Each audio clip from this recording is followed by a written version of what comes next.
للحرية ثمن. إهداء إلى الدكتور عبيد الوسمي.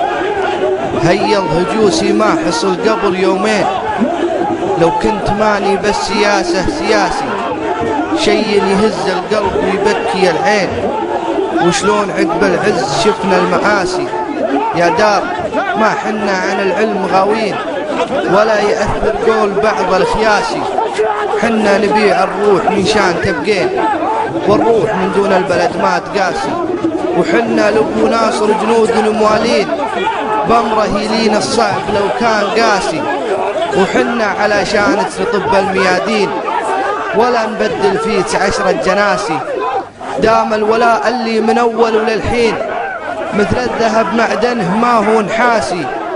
يمشي بدم الشعب وسط الشرايين، واللي يحاول يفرق الشعب خاسي.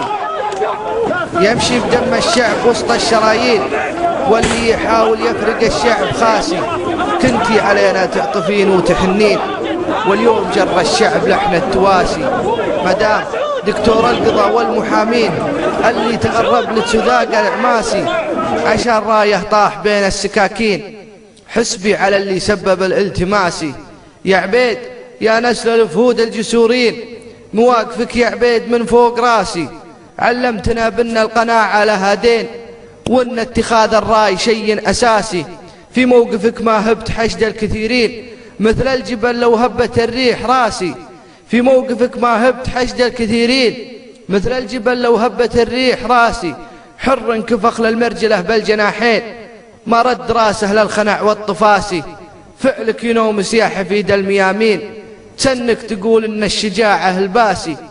اسمك ذهب الطيب كل العناوين، والشعب بعدك زاد فيها الحماسي. ينصرك يا دكتور من نزل الدين، غصبا عن أهل التفرقة والخساسي. أخوك عبد الله العبدلي. عودة أخرى مرة أخرى أعزائي المشاهدين.